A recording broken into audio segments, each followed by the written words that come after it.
கர்த்தர் நல்லவர். எவ்வளோதான் நான் ஒடுக்கப்பட்டாலும், நெருக்கப்பட்டாலும், சொல்லுங்கள், நான் எவ்வளோதான் நெருக்கப்பட்டாலும் ஒடுங்கி போவதில்லை. ஓகேவா? எவ்வளோதான் நான் எதுலையாவது ஒரு ஆப்ஷன் இல்லை, எல்லா ஆப்ஷன்லேயும் நான் நெருக்கப்பட்டாலும், ஆனால் நான் கர்த்தருடைய பிள்ளை, ஒடுங்கி போவதில்லை. அவர் என்னை பலுகி பெருக செய்வாராக. எத்தனை பேர் அப்படி டிக்ளேர் பண்ணுறீங்க? ஆமென், அல்லேலூயா. இந்த நாளில் உங்களோடு ஆண்டவர் எனக்கு இருதயத்தில் ஏவனை கொடுத்த சம்பவத்தின் பகுதியை வாசித்து நாம் அதில் இருக்கிற ஆசீர்வாதங்களை பெற்று கடந்து செல்வோம். கர்த்தர் நல்லவர். எடுத்தவர்கள் வாசிங்க. 1 கொரிந்தியர் 3ஆம் அத்தியாயம் 5, 6, 7 வாசிக்க கேட்போம். 1 கொரிந்தியர் 3ஆம் அத்தியாயம் 5, 6, 7.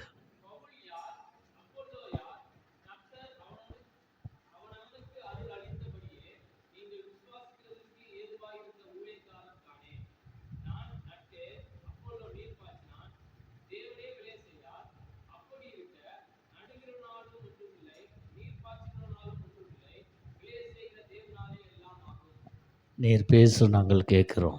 அல்லேலூயா. ஒரு பெரிய சப்ஜெக்ட் இல்லை, அப்படியே பேசின்னு போகிற மாதிரி தான். சொல்லுங்கள் அல்லேலூயா. உக்காஞ்சி கேட்குற அளவுக்கு இன்றைக்கி என்ன இல்லை, அதுக்கேற்ற சூழ்நிலை இல்லை. அப்படியே என்ன பண்ணோம், கேட்டுக்கினே போகிற மாதிரி தான். அப்போது தேவனுடைய பிள்ளைகளை, இந்த வாசித்த ஒரு பகுதி, எப்பவுமே நான் ஒரு வசனத்தை வாசித்து தான் பிரசங்கித்து உண்டு. இன்றைக்கு ஆவியானவர் அதை கொஞ்சம் வித்தியாசமாய் பண்ணியிருக்கிறார். இந்த வாசிக்கப்பட்ட வசனத்தை நான் உங்களுக்கு முக்கியப்படுத்துகிறேன். ஃபஸ்ட்டு 5ஆம் வசனத்தில் ஒரு பொருள் இருக்கிறது. வாசிக்கலாம். ஆ ஆ ஆ பாருங்க. இப்போ இங்கே என்ன சொல்லப்படுது? நான் யாரை மேன்மை படுத்துகிறது? பவுலியா, அப்போலோவையா, இல்லை எனக்கு ரட்சிப்புக்கு உள்ளே கொண்டு வந்தவங்க இல்லையா? இது இங்கே சொல்லப்படுகிறது. 6ஆம் வசனத்துக்கு போவோம். ஆ ஆ இந்த 2வது செக்ஷனில் வந்து யாரை காமிக்கிறாரு? நான் உழைச்சேன், நான் சேகரித்தேன், நான் தான் நடத்துகிறேன், என்னது என்று இன்றைக்கு என்ன ஆகுது? கொள்கை பிரகாரமாய் என்ன பண்ணுறோம்? நாம் செயல்படுறோம். ஆனால் இங்கே 6ஆம் வசனத்தினுடைய பகுதி என்ன சொல்லுதுன்னா, நான் நட்டேன், என் வேலை முடிஞ்சிச்சு, அப்போலா நீர் பாய்ச்சின. இது ஆவிக்குரிய, நீங்கள் எல்லாம் ஆவியானவரை அறிந்தவர்கள், ஆவியானவரோடு வாழக்கூடியவர்கள், நான் விசுவாசிக்கிறேன். பாருங்க, மறுபடியும் ரிவைண்ட் பண்ணும்போது, நான் நட்டேன், அப்போலோ நீர் பாய்ச்சினா, 3வது ஒரு காரியத்தை அங்கே இந்த 2வது செக்ஷனில் பகுதியில் சொல்லப்படுது. தேவன் தான் விளை செய்தார். இப்போ இதை குறித்து தான் எனக்கு ஒரு பெரிய பாரம். அதை குறித்து வெளிப்பாடுன்னா மனைவி கொடுக்குற வெளிப்பாடு இல்லை, கணவன் கொடுக்குற வெளிப்பாடு இல்லை, பிள்ளைகள் வெளிப்பாடு கொடுப்பாங்க. எப்படி தெரியுமா கொடுப்பாங்க? ஏம்மா நீ பயப்படாத, நான் உன்னை காப்பாற்றுறேன்னுவாங்க. இது ஒரு வெளிப்பாடு. அவங்க சொல்லி ஒரே பொழுதில் நீ எனக்கு அம்மா இல்லைன்னுவாங்க. சொல்லுங்கள் அல்லேலூயா. அப்போ தேவனுடைய பிள்ளைகளை, இங்கே அப்படி இல்லை. நான் ஒரு வெளிப்பாடோடு ஒரு சின்ன, ஏன்னா எல்லா சூழ்நிலையும் அறிந்து தான் இயேசு அந்த இடத்துல பேசினார். எல்லா சூழ்நிலையும் அறிந்து இயேசுவை போல் பேசணும்னு எனக்கு ஆசை. ஆனால் அவர் ஒரு ஆளை தான் அப்படி பேச முடியும். எத்தனை பேர் ஆமேன்னு சொல்கிறீங்க? ஸ்டைல் ஒன்றா நான் இயேசுவை போல் என்ன பண்ணலாம், இருக்கலாம், சாயல் ஒன்றா இருக்கலாமா தவிர இயேசுவை போல் என்னால் பேச முடியாது. அல்லேலூயா. எனக்கு கொடுத்த கிருபை வேறு, கேட்டுக்கொண்டு இருக்கிற உங்களுக்கு கொடுக்கப்பட்ட கிருபை வேறு, எனக்கு கொடுக்கப்பட்ட அபிஷேகம் வேறு, உங்களுக்கு கொடுக்கப்பட்ட அபிஷேகம் வேறு. அந்நிய அபிஷேகம் அல்ல, தேவனுடைய அபிஷேகம். ஒவ்வொரு அபிஷேகமும் ஒவ்வொருத்தருக்கும் அது என்ன பண்ணுது? அவரவர்களுடைய சூழ்நிலையில், அவரவர்களுடைய கட்டமைப்பில், அவரவர்களுடைய தரிசனத்தில் அந்த அபிஷேகம் அவர்களை என்ன பண்ணுது? நடத்தி கொண்டு போகிறது. எத்தனை பேர் ஆமீன் சொல்லுங்க? நம்புவேன் இறுதி வரை. வாசிக்குவானா? நம்புவேன் இறுதி வரை. எது வரலாம் அவர் சொல்றாரு. அதுக்கு தான் வாசிக்க வேணாம். ஒரு சரணத்தை தான் பாட போறேன். அது ஒரு சரணம் கூட சொல்ல முடியாது. அப்போ இந்த பக்தன் எப்படி சொல்றாரு? நம்புவேன் இறுதி வரலாம். யார் இவருடைய இறுதி?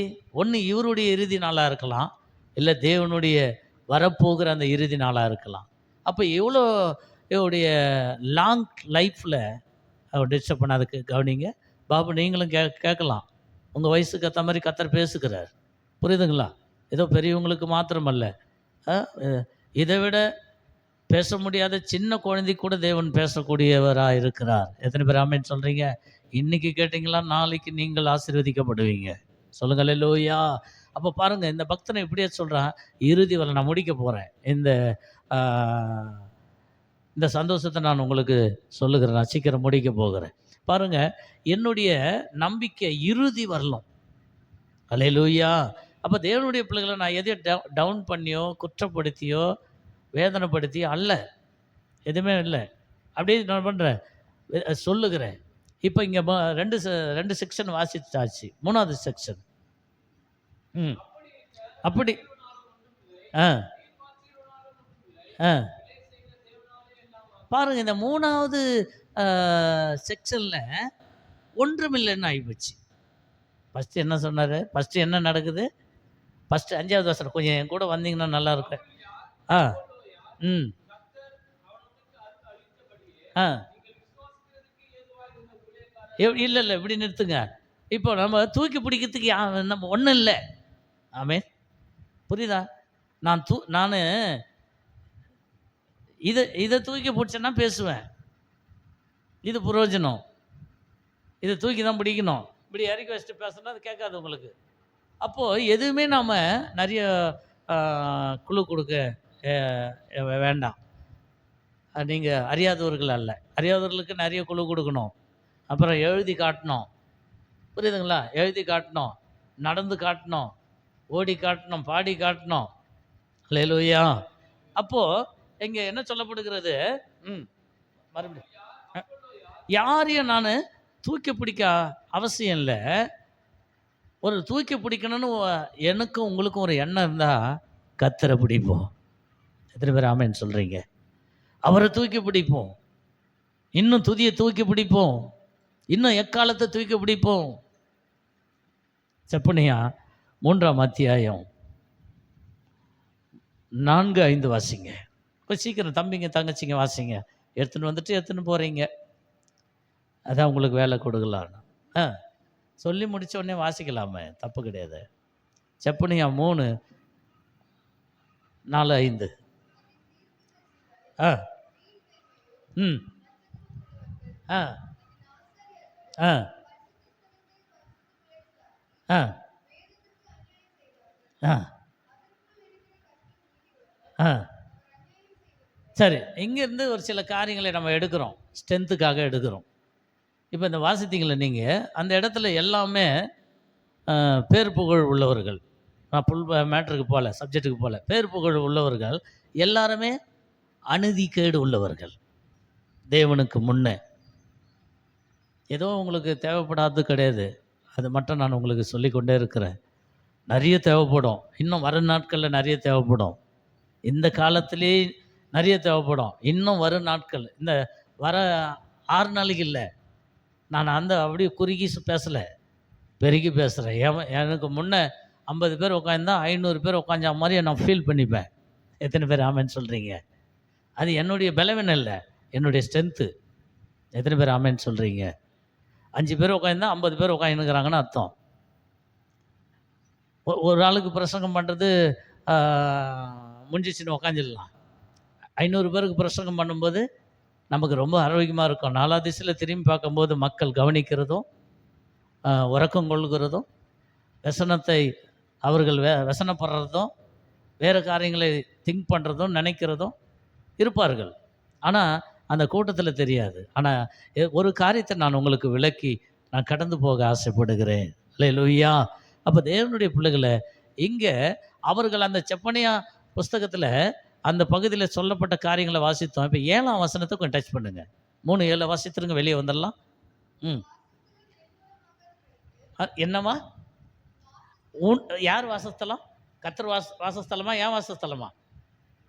நல்லா கவனிச்சுக்கொள்ளுங்க. இப்போ மறுபடியும் நீங்களே வாசிக்க, நல்லா வாசிக்கிறீங்க. ஆ ஆ அல்லேலூயா. உன் வாசஸ்தலம் என்ன பண்ணக்கூடாது? நிர்மூலமாகாதபடி கடிந்து கொள்ளுகிறதை ஏற்றுக்கொண்டு,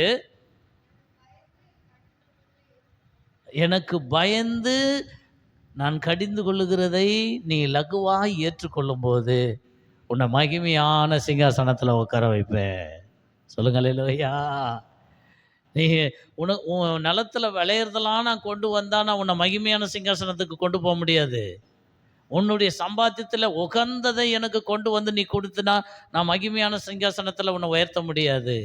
எனக்கு கீழ்ப்படிந்து, எனக்கு பயந்து. இந்த ஆப்ஷன் ரொம்ப நாளாக தேவ ஜனம் மறந்து போனார்கள். அல்லேலூயா. ரொம்ப நாளாக மறந்து போனார்கள், பல வருஷங்களாய் மறந்து போனார்கள். இங்கே அப்படி தான் சொல்லுகிறது. அங்கே 9ஆம் வசனத்தை வாசிச்சுட்டு வெளியே வந்துடுவோம். அப்போது ஜனங்கள் எல்லாரும் ஆ ஆ ஆ போதும், மீதிலாம் நீங்கள் என்ன பண்ணுங்க, நீங்கள் யோசித்து பாருங்க. அப்போது இந்த கான்செப்ட்லேருந்து இங்கே 2 பேரை குறிக்குது. ஃபஸ்ட்டு பேர் புகழ் உள்ளவர்கள், கர்த்தர் இல்லை, பேர் புகழ் உள்ளவர்கள், அவர்களை குறிக்கிறது. அவர்கள் என்ன பண்ணார்கள்? அந்த இது ஃபெல்லிங் மட்டும் சொல்லுங்கள். என்ன பண்ணார்கள்? அங்கே என்ன பண்ணார்கள்னு சொல்ல, அவருடைய சமூகத்தை பரிசுத்த குலைச்சலாய் மாற்றினார்கள். அங்கே என்னது? அநீதி நடந்தது, நீதிக்கு எதிராய் நடந்தது, தேவ நீதிக்கு நேராக நடந்தது. சரி, இப்போ வெளியே வந்துட்டோம். 9ஆம் வசனத்தை வாசித்துட்டு நம்ம வெளியே வந்துடுறோம். மறுபடியுமாய் அப்போது ஜனங்கள் எல்லாரும், யார் இவங்க? இன்னைக்கு ஆராதனையில் வந்து கலந்தவங்க இல்லை. நீங்கள நல்லா யோசிக்கணும். அப்போது இவங்க என்ன பண்ணுறாங்க? தேவனுடைய நாமத்தை தொழுது கொண்டு ஒருமனப்பட்டு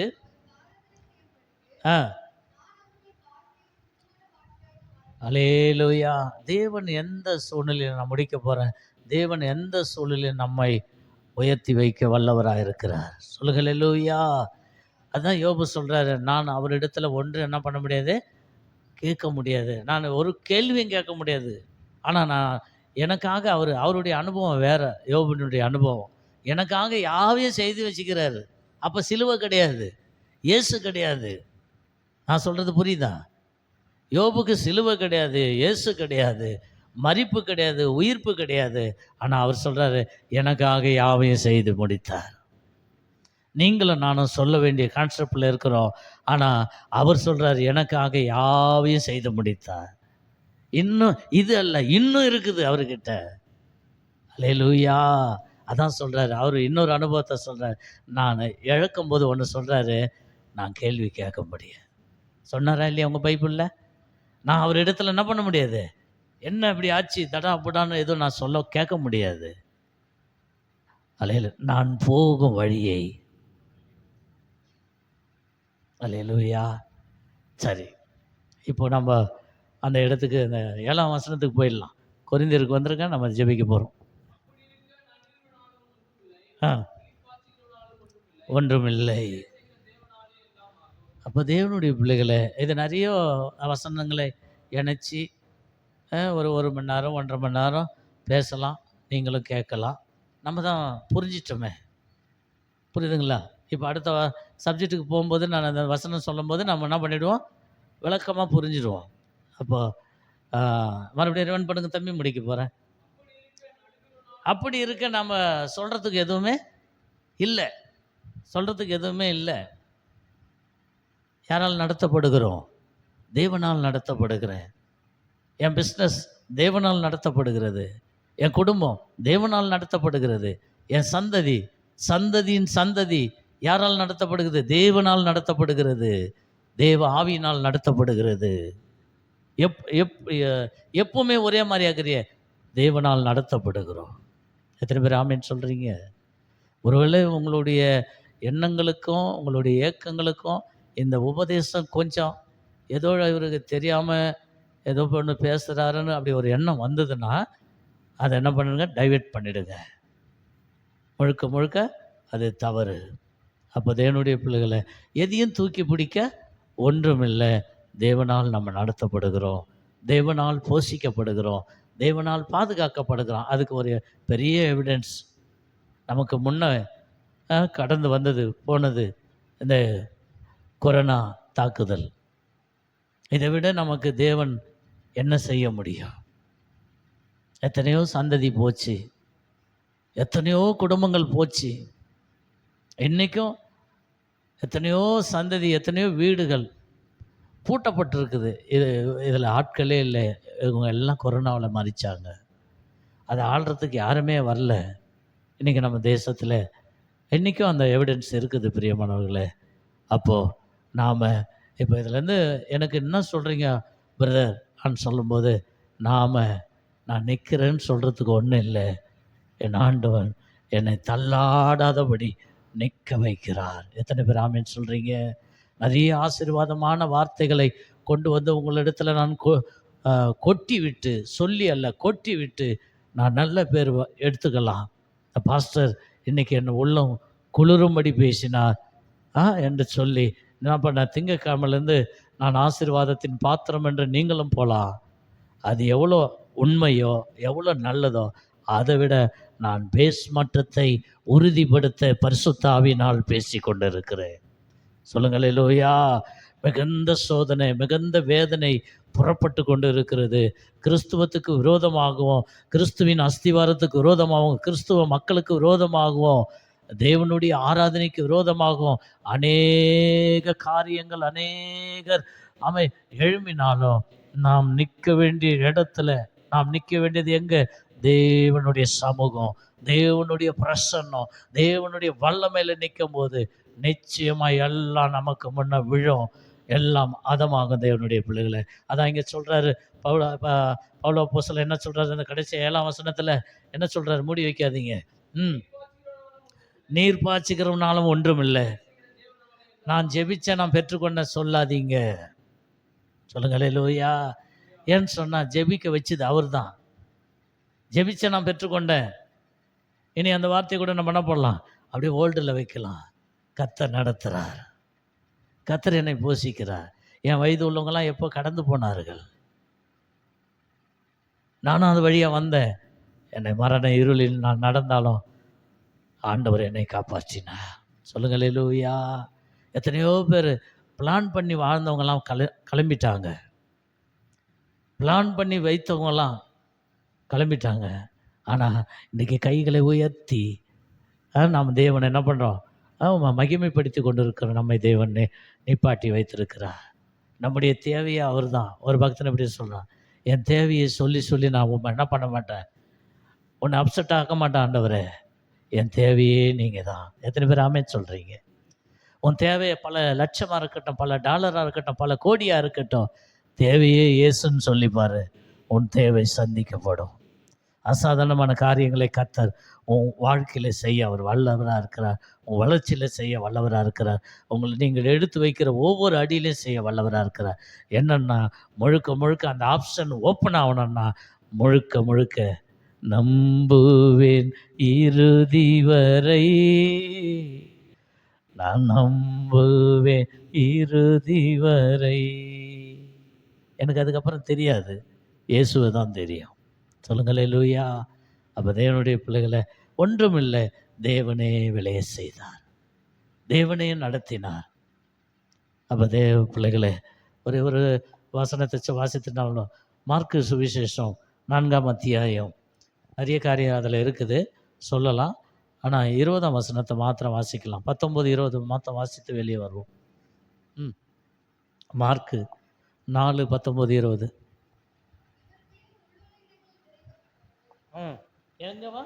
எங்கம்மா? முள்ளுள்ள இடங்களில் விதைக்கப்பட்டவர்கள். தொடர்ந்து வாசிக்கலாம். வசனத்தை கேட்டு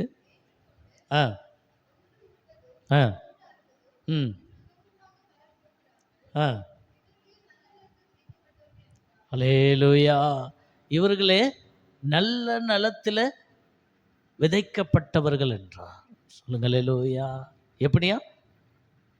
மாற்றி சொல்ல 100, 60, 30 சொல்லலாமா?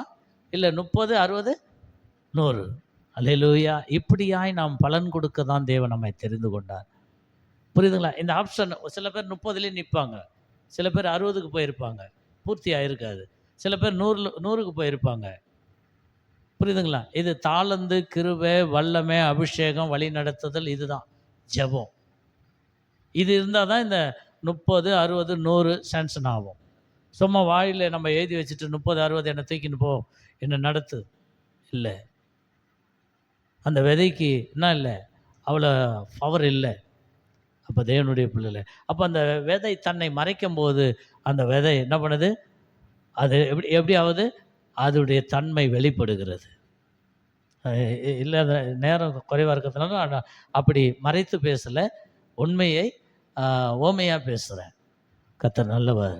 அல்லேலூயா. இங்கே ஒரு சம்பவத்தை பார்த்தோம். கடைசி ஒரு சம்பவத்தை பார்த்து நாம் முடிக்கலாம். சகரியாவின் புஸ்தகத்துக்கு நாம் கடந்து போவோம். அதில் 4ஆம் அத்தியாயத்தை எடுப்போம்.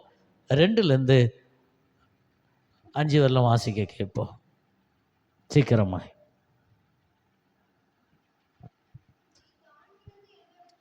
ம் ம் ம் ம் ம் ம் ம் ம் ஆ ம் ம் ம் ம் ம் ம் ஆ ம் ம் ம் ம் ம் ம் ம் ஆ ம் அல்லேலூயா. அப்போ தேவனுடைய பிள்ளைகளே, இது எல்லாமே இந்த வாசிக்கப்பட்ட இந்த பகுதி இந்த முழுவதுமாகவே என்னது? நடத்துதல், ஆவியின் நடத்துதல், ஆவியின் வெளிப்பாடு, ஆவியின் தரிசனம். இது யாரை வச்சுன்னா, சாதாரண ஒரு மனுஷனை வைத்து, சாதாரண ஒரு மனுஷியை வைத்து. இது எங்கே ஆரம்பிச்சதுன்னா, ஆதாமுக்குள்ள ஆரம்பித்த காரியம்.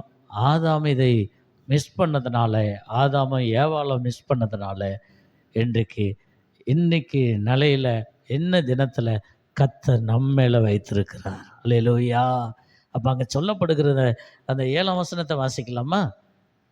ம் பெரிய பர்வதமே நீ எம்மாத்திரம்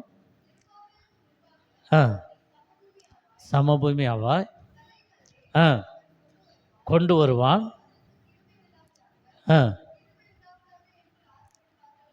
அல்லேலூயா. தேவனுடைய பிள்ளைகளே, இந்த வசனங்கள் எல்லாம் உங்களுக்கு அறியப்படாத வசனம் இல்லை, தெரியப்படாத வசனம் இல்லை, இதுவரையிலும் நீங்கள் கேட்காத வசனமும் இல்லை.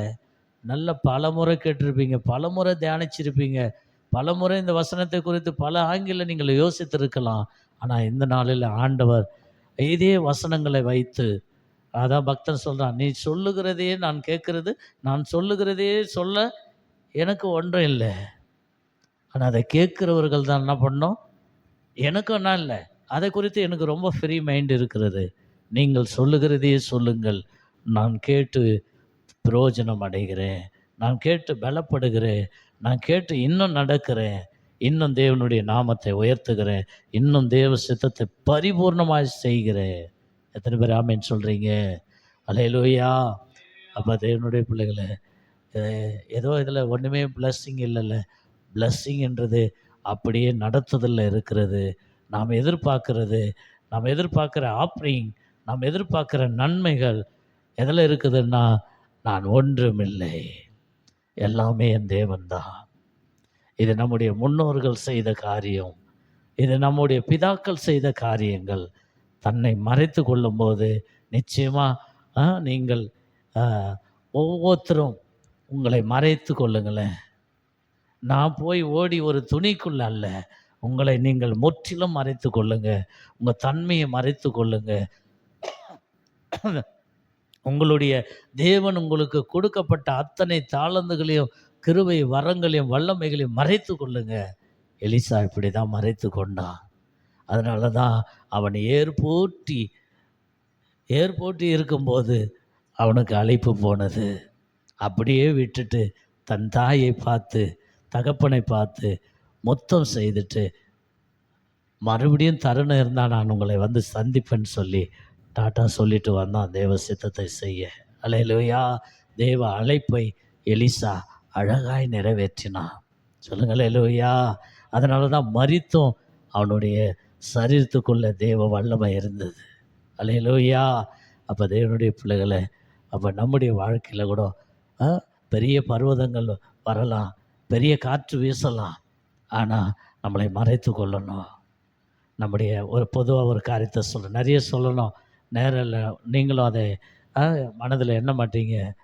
எப்போது நம்மை மறைத்து கொள்ளுகிறோம், எப்போது நம்மை வெளிப்படுத்தலையோ அப்போது தேவன் எழுந்தருளுவா. சொல்லுங்கள் அல்லேலூயா. நம்ம எப்போது நம்முடைய செயல்கள் நிறுத்தப்படுதோ அப்போது தேவன் என்ன. இதில் பாதி ஷேரிங் அனுபவத்தோடு பிரசங்கிக்கிறேன். யாருடைய அனுபவம் இல்லை, என்னுடைய அனுபவத்தோடு பிரசங்கிக்கிறேன். நான் ஓடும்போது நிதானிக்கிறது இல்லை, நான் உட்காரும்போது நிதானிக்கிறேன். அதை விட நான் சாயும்போது இன்னும் நிதானிக்கிறேன். தேவனுடைய தீர்மானம் நம்முடைய வாழ்க்கையில் நிறைவேறுது. இதில் சிறு பிள்ளைங்க இருக்கிறீங்க, வாலிப பிள்ளைங்க இருக்கிறீங்க, திருமணம் ஆகணவர்கள் இருக்கிறீங்க, எல்லாவற்றையும் கடந்து தேவனுடைய வருகைக்கு நேராக ஆயத்தப்பட்டு கொண்டு இருக்கிறவர்கள் இருக்கிறீங்க. சந்தோஷம். ஆனால் நான் ஒரு 4 பேருக்கு 5 பேருக்கு பண்ணல, திரளான ஜனங்களை என் கண் முன்னே நிறுத்தி நான் பிரசங்கித்து கொண்டு இருக்கிறேன். கர்த்தர் நடத்துவாராக. அப்போது இதிலேருந்து என்ன தெரியுதுன்னா, அங்கே அப்போலா, அங்கே பவுல் இல்லை. இதெல்லாம் நான் மறைய வரலும். இந்த பேர்கள் எல்லாம் நான் மறைந்துட்டால் ஒன்றும் கிடையாது. புரியுதுங்களா? ஒருவர் ஏறி வருவார். இப்போ நம்ம அவரை ஞாபகப்படுத்துகிறோன்னா ரொம்ப ரேராக தான் வரும். சமயத்தில் அந்த மீட்டிங்கில் அடையாரில் ஒருத்தர் ஞாபகப்படுத்திட்டார். ஐயா, ஒருத்தர் எப்போவுமே ஒரு கட்டுக்கட்டின்னு ஜபத்தில் வருவார் பாஸ்டர்ஸ் மீட்டிங்கில், அவர் இருக்கிறார் ஐயான்னார். நான் பேர்லாம் சொல்ல, ஒருவேளை அந்த குடும்பத்தார் பார்த்தாலும் பார்ப்பாங்க. ஒருத்தர் யார் ஆன்னு கேட்டேன் நான். ஒருத்தர் எப்போவுமே ஒரு கட்டுக்கட்டின்னு ஆப்ரேஷன் மாரி ஒரு கட்டுக்கட்டின்னு காலில் எல்லா ஊழியர் மீட்டிங்கில் அவர் தான் என் முன்னே வந்து உக்காருவார். அவர் இருக்கிறாரப்பா, ஊழியர் செய்கிறாரா? இல்லை. ஏன் ஆச்சு? மறிச்சிட்டார். ஃபேமிலி இருக்கிறாங்க. அல்லேலூயா. அப்போ தேவனுடைய பிள்ளைகளை, அப்போ நம்முடைய காலத்துக்கு முன்னே மறிக்கிறதும் தப்பு. நம்முடைய காலம் நமக்கு முன்னே இருக்கும்போது நாம் செய்ய வேண்டியதை செய்யறது, தீவிரித்து செய்ய வேண்டியது அவசியமான இருக்குது. அல்லேலூயா. இந்த காலத்தில் அந்த எஸ்தருக்கு சொன்னது போல், அந்த யார் சொன்னது எஸ்தருக்கு? மொர்தெகாய் சொன்னார், இந்த காலத்தில் நீ மௌனமாக இருந்தால் இது நல்லதில்லை, யூதர்களுக்கு நன்மை சகாயம் வேறு வழியாக வரும். நீ மௌனமாக இருந்தால் வேறு வழியாக வரும், ஆனால் நீ தான் ஏமாற்றப்படுவேன். அதனால் நாம் ஏதோ வார்த்தை கொஞ்சம் ஆடாக வந்ததுன்னா என்ன பண்ணீங்க, ஏன்னா பேசுறது நான் தான் ஆவியானவர்னு சொல்லிவிட்டு நான் பில்டிங்கை விட்டு எகிரி குச்சிட முடியாது. எகிரி குச்சா அடிபடும். புரியுதுங்களா? அதனால் ஆவியானவர் பேர் சொல்லி நான் எதுவும் பண்ண முடியாது. கர்த்தர் இன்றைக்கு தூக்குனூர் அவர் கையில் இருக்குது. என்ன இது அவர் கையில் இருக்குது. செருபவேலே, உனக்கு முன்னே எல்லாத்தையும் சமபூமியை மாற்றுவார். செருபவேலுக்கு முன்பதாக, செருபவேல் மீனிங் தரிசனம் பெற்றவர்கள், அபிஷேகம் பெற்றவர்கள், கர்த்தரால் நடத்தப்படுகிறவர்கள். அவர்களுக்கு முன்னே இப்போ நம்ம பார்க்க முடியல, ரேராக இருக்குது, ரொம்ப ரேராக இருக்குது. கர்த்தரால் நடத்தப்படுகிறவங்க தேடி கண்டுபிடிக்கிறதா இருக்குது. 500 பேரில் கண்டுபிடிக்கலாமா, இல்லை 1000 பேரில் கண்டுபிடிக்கலாமா? 2 பேரில் கண்டுபிடிக்கணும். கர்த்தருடைய விருப்பம் அதுதான். எத்தனை பேர் ஆமென் சொல்கிறீங்க? 2 பேரில் கண்டுபிடிக்கணும். 2 பேர் ஜெபம் பண்ணுறாங்கன்னா 2 பேரில் கண்டுபிடிக்கணும். அதான் பரலோகம் கண்டுபிடிச்சது. 2 பேர் ஜெபம் பண்ணாங்க, 2 பேர் தூங்கியிருந்தாங்க, 2 பேர் மாவாட்டி கொண்டு இருந்தாங்க, 2 பேர் வயலில் இருந்தாங்க, ஒருத்தர் எடுத்துக்கொள்ளப்பட்டாங்க. அதுதான் 2 பேரில் கண்டுபிடிச்சது பரலோகம். இன்றைக்கு 2 பேரில், இன்னைக்கு 500 பேரில் கண்டுபிடிக்கணும். கர்த்தரால் நடத்தப்படுகிறவர்கள் யார்? 100 பேரில் கண்டுபிடிக்கணும். உண்மையில் அபிஷேகத்தில் நிற்கிறவங்க யார்? கர்த்தருடைய நாமத்தில் வைராகம் பாராட்டுறவங்க யார்? தேவனுடைய பிள்ளைகளே, அப்படியே கர்த்தர் நம்மை நடத்துவாராக. அப்போது சிறுவர்களுக்கு முன்பதாக எல்லாவற்றையும் கர்த்தர் பாதபடி ஆக்குவார். அல்லேலூயா. ஏன்னு சொன்னால் அவர் கையில் இருக்கிறது. அதுக்கு தான் கடைசி அந்த சகரியாவினுடைய சம்பவத்தை நான் எடுத்தேன். அவர் கையில் இருக்கிறது, அவர் கையில் இருக்குது. அங்கே என்னாச்சு கடைசியாக? கிருபை உண்டாவதாக, கிருபை உண்டாவதாக என்று சொல்லி ஆர்ப்பரித்தாங்க. அல்லேலூயா. சண்டே மாத்திரமல்ல, 6 நாளும் நீ படிக்க போ, காலேஜுக்கு போ, 1000 பேர் வச்சு ரன் பண்ணு, நல்லது. நீ 10 பிள்ளையை பெற்றிருக்கலாம், நல்லது. 10 பிள்ளையும் வளர்க்கணும், 10 பிள்ளையும் கரை சேர்க்கணும், நல்லது. ஆனால் தேவனுடைய நடத்துதலை விட்டுறாத, தேவனுடைய வழி நடத்தலை விட்டுறாத. காலம் பொல்லாத காலம், கொடிய காலம். இந்த கொடிய காலத்தில் நாம் வருகைக்காக ஆயத்தப்பட்டு கொண்டிருக்கிறோம். இன்னும் ஆயத்தத்தின் மேல் ஆயத்தப்படுவோம், இன்னும் பலத்தின் மேல் பலன் அடைவோம், இன்னும் கிருபையின் மேல் கிருபையை பெற்றுக்கொள்வோம். தேவனுக்குள்ளே இன்னும் சிறப்பாய் சீராய் வாழ்வோம். இழந்த அத்தனை சீரையும் பெற்றுக்கொள்வோம். கர்த்தர் நம்மை நடத்துவார். ஏதாவது இந்த உபதேசத்தில் தடுமாற்றம் இருந்தால் மன்னிங்க, கர்த்தர் உங்களை நடத்துவார். எல்லாரும் அப்படி எழுந்து